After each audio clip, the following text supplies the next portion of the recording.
ketika turun ayat yang berkaitan dengan perintah untuk berhijrah dari Makkah ke Madinah.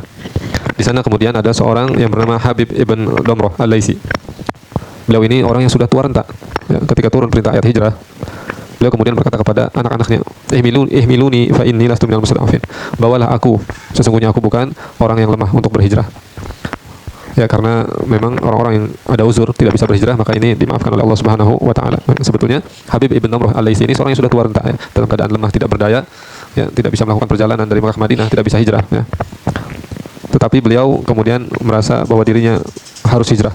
Tidak ada alasan bagi diri beliau untuk berdiam diri di Mekah, sehingga beliau memerintahkan supaya anak-anaknya membawanya, ya, untuk pergi berhijrah dari Mekah ke Madinah. Bahkan disebutkan di sini oleh Ibnu Katsir rahimahullahu taala, fahamaluhu banuhu ala saririn mutawajjihan ilal Madinah. Sampai-sampai beliau ini dibopong, ya, diletakkan di atas kasur, kemudian dibopong oleh anak-anaknya menuju Madinah. Falamma balagha Tan'im, maka ketika sampai di Tan'im, ya, di tengah jalan, asrafa 'alal maut. Kemudian Habib bin Damrah ini merasa kematiannya sudah dekat, akan mati. Beliau ini belum sampai Madinah, beliau merasakan dirinya akan mati. Fasafaqa yaminahu ala shimalihi wa qala Allahumma hadhihi laka wa hadhihi li rasulik. Masyaallah. Kemudian Habib bin Damrah ini, ya, itu menepuk tangannya. Ya Allah, ini untukmu dan untuk Rasulmu.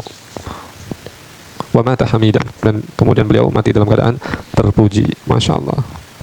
Kemudian hal ini, ya, kabar ini sampai kepada Rasulullah SAW dan para sahabat. Kemudian para sahabat berkata, "Wa fa'al Madinah lakan atama ajran."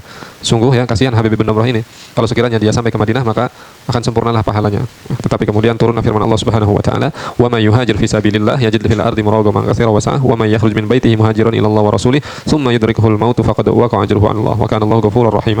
Siapa yang berhijrah di jalan Allah Subhanahu wa taala, niscaya dia akan mendapati di bumi ini, ya, kekayaan yang banyak dan kelapangan. Dan barang siapa yang berhijrah dari rumahnya, ya, hijrah kepada Allah dan Rasulnya, kemudian kematian mendatanginya, maka sungguh pahalanya telah dia dapatkan di sisi Allah Subhanahu wa taala. Dan adalah Allah Maha Pengampun lagi Maha Penyayang. Masya Allah.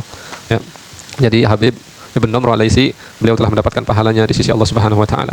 Pahala yang begitu besar karena hijrahnya, ya, kepada Allah Subhanahu wa taala dan juga kepada Rasulnya. Nabi kita Muhammad SAW bersabda, "Innamal a'malu binniyat." Sesungguhnya, ya, seseorang itu mendapatkan pahala sesuai dengan niatnya. Faman kanat hijratuhu ila Allah wa rasulih fa hijratuhu ila Allah wa rasulih. Siapa yang hijrahnya kepada Allah dan kepada Rasul, maka hijrahnya adalah kepada Allah, kepada Rasul. Pahalanya tidak ditentukan, tidak disebutkan, ya. Ini menunjukkan besarnya pahala orang-orang yang beramal ikhlas karena Allah Subhanahu wa taala, ya. Kemudian wa man kanat hijratuhu lidunya yusibuha aw imra'atin yankihuha fa hijratuhu ila ma hajara ilaih. Tapi siapa yang niatnya salah ketika dia hijrah tujuannya untuk dunia, untuk bisa mendapatkan wanita, maka hijrahnya itu adalah untuk sesuatu yang sangat remeh sekali, sesuatu yang sangat tidak bernilai sekali, sehingga Nabi menyebutkan fa hijratuhu ila ma hajara ilaih, tidak disebutkan lagi dunia dan wanita itu. Ini menunjukkan at-tahqir, betapa rendahnya, ya, nilai seseorang ketika dia melakukan suatu amalan, dia tidak ikhlas karena Allah Subhanahu wa taala, tetapi karena ada tujuan yang lainnya berupa dunia, wanita. Waliyadzubillah. Barakallahu fikum jami'an.